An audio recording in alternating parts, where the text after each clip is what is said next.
بسم اللہ الرحمن الرحیم۔ رسول اللہ صلی اللہ علیہ وآلہ وسلم نے اس رات کی کیفیت بیان کی جس میں آپ کو معراج ہوا کہ میں نے موسیٰ علیہ السلام کو دیکھا کہ وہ ایک دبلے پتلے سیدھے بالوں والے آدمی ہیں۔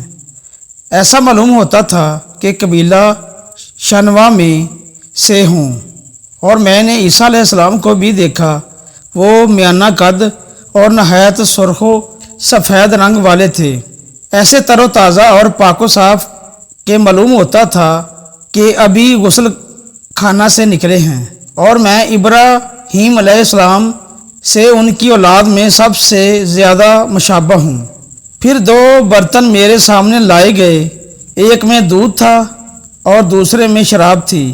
جبرائیل علیہ السلام نے کہا کہ دونوں چیزوں میں سے آپ کا جو جی چاہے پیجیے۔ میں نے دودھ کا پیالہ اپنے ہاتھ میں لے لیا اور اسے پی گیا۔ مجھ سے کہا گیا کہ آپ نے فطرت کو اختیار کیا۔ دودھ آدمی کی پیدائشی غذا ہے، اگر اس کے بجائے آپ نے شراب پی ہوتی تو آپ کی امت گمراہ ہو جاتی۔ نبی کریم صلی اللہ علیہ وسلم کو معراج ہوئی تو حضرت صلی اللہ علیہ وسلم نے فرمایا کہ میں ایک نہر کے کنارے پر پہنچا جس کے دونوں کناروں پر خولدار موتیوں کے ڈیرے لگے ہوئے تھے۔ میں نے پوچھا، اے جبرائیل، یہ نہر کیسی ہے؟ انہوں نے بتایا کہ یہ حوض کوثر ہے جو اللہ نے آپ کو دیا ہے۔ آپ صلی اللہ علیہ وآلہ وسلم نے فرمایا، جنت والوں کے جسم پر بال نہ ہوں گے اور نہ ان کی داڑھی ہوگی، اور ان کی آنکھیں سرمگی ہوں گی، نہ تو ان کی جوانیاں ختم ہوں گی اور نہ ان کے کپڑے بسیدہ ہوں گے۔ رسول اللہ صلی اللہ علیہ وآلہ وسلم نے فرمایا، میں جنت میں تھا کہ مجھے کسی کے قرآن پڑھنے کی آواز سنائی دی۔ میں نے پوچھا، یہ کس کی آواز ہے؟ مجھے بتایا گیا کہ حارثہ بن نعمان کی۔ آپ صلی اللہ علیہ وآلہ وسلم نے فرمایا، والدین سے نیکی کرنے کا ایسا ہی صلہ ملتا ہے۔ حارثہ بن نعمان رضی اللہ عنہ سب سے بڑھ کر والدہ کے ساتھ نیکی کرتے تھے۔ رسول اللہ صلی اللہ علیہ وآلہ وسلم نے فرمایا، جو دنیا میں کسی مسلمان کی پریشانی دور کرتا ہے، اللہ تعالیٰ قیامت کے دن اس کی پریشانی دور فرمائے گا۔ جو کسی تنگ دست کے لیے آسانی پیدا کرتا ہے، اللہ تعالیٰ اس کے لیے دنیا و آخرت میں آسانیاں پیدا فرما دے گا۔ جو بندہ کسی مسلمان کا عیب چھپاتا ہے، اللہ تعالیٰ دنیا و آخرت میں اس کے عیبوں کو چھپائے گا۔ اللہ تعالیٰ تب تک بندے کی مدد فرماتا رہتا ہے جب تک وہ اپنے مسلمان بھائی کی مدد کرنے میں لگا رہتا ہے۔ رسول اللہ صلی اللہ علیہ وآلہ وسلم نے فرمایا، تم میں ہر فرد سے اللہ تعالیٰ قیامت کے دن اس طرح کلام کرے گا کہ اللہ کے اور بندے کے درمیان کوئی ترجمان نہیں ہوگا۔ نبی پاک صلی اللہ علیہ وآلہ وسلم کی نصیحت۔ رسول اللہ صلی اللہ علیہ وآلہ وسلم نے فرمایا، تم اپنے مسلمان بھائی سے جھگڑا مت کرو اور نہ اس سے ایسا مذاق کرو جو جھگڑے کا سبب بنے، اور نہ اس سے ایسا وعدہ کرو جس کو تم پورا نہ کر سکو۔ رسول اللہ صلی اللہ علیہ وآلہ وسلم نے فرمایا، تم کسی کی کمزوریوں کی تلاش میں نہ رہا کرو اور جاسوسوں کی طرح کسی کے عیب معلوم کرنے کی کوشش بھی نہ کرو۔ چار باتیں میری امت میں زمانہ جاہلیت کی ایسی ہیں کہ وہ ان کو نہ چھوڑیں گے: اپنے حسب پر فخر اور نسب پر تان کرنا، ستاروں سے پانی کا طلب کرنا اور نوحہ کرنا۔ فرمایا، نوحہ کرنے والی اگر اپنی موت سے پہلے توبہ نہ کرے تو قیامت کے دن اس حال میں اٹھے گی کہ اس پر گندک کا کرتا اور زنگ کی چادر ہوگی۔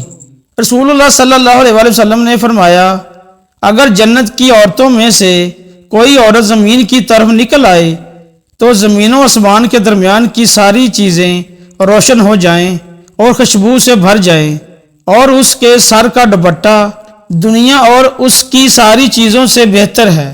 رسول اللہ صلی اللہ علیہ وآلہ وسلم نے ارشاد فرمایا، رشتہ داری کاٹنے والا جنت میں نہیں جا سکتا۔ رسول اللہ صلی اللہ علیہ وآلہ وسلم نے فرمایا، تین باتوں پر میں اللہ کی قسم کھاتا ہوں۔ نمبر 1، صدقہ دینے سے آدمی کا مال کبھی کم نہیں ہوتا۔ نمبر 2، اپنے اوپر ہونے والے ظلم پر اگر کوئی شخص صبر کر لے تو اللہ تعالیٰ اس کی عزت میں اضافہ فرما دیتا ہے۔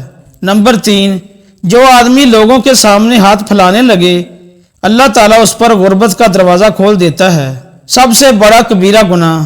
حضرت عبداللہ بن مسعود رضی اللہ عنہ نے بیان فرمایا کہ میں نے نبی کریم صلی اللہ علیہ وآلہ وسلم سے پوچھا، اللہ کے نزدیک کون سا گناہ سب سے بڑا ہے؟ فرمایا، اور یہ کہ تم اللہ کے ساتھ کسی کو برابر ٹھہراؤ، حالانکہ اللہ ہی نے تم کو پیدا کیا ہے۔ میں نے عرض کیا، یہ تو واقعہ ہی سب سے بڑا گناہ ہے، پھر اس کے بعد کون سا گناہ سب سے بڑا ہے؟ فرمایا، یہ کہ تم اپنی اولاد کو اس خوف سے مار ڈالو کہ وہ تمہارے ساتھ کھائیں گے۔ میں نے پوچھا، اور اس کے بعد؟ فرمایا، یہ کہ تم اپنی پڑوسی کی عورت سے زنا کرو۔ رسول خدا صلی اللہ علیہ وسلم نے فرمایا، اپنی بیٹیوں کو ہرگز ناراض نہ کرنا، کیونکہ یہ مشکل وقت میں تمہاری بہت ہی قیمتی مددگار ہیں۔ حدیث نبوی۔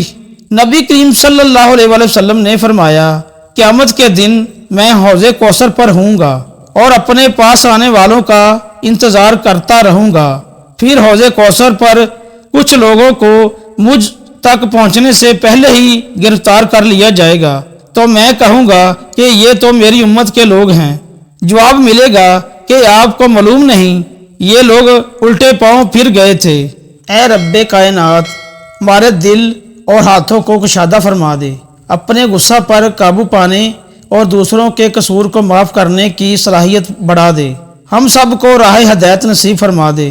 اے مالک الملک، ہم اپنے گناہوں سے توبہ کرتے ہیں، ہماری توبہ قبول فرما، ہمیں ہر قسم کی بیماریوں اور وباؤں سے محفوظ رکھ، رزق حلال میں کشادگی و برکت عطا فرما، اور تمام جائز کاموں میں آسانیاں فرما دے۔ اے عطا فرمانے والے رب ذوالجلال، ہم سے راضی ہو جا۔ آمین یا رب العالمین۔ جزاک اللہ خیرن کثیرہ۔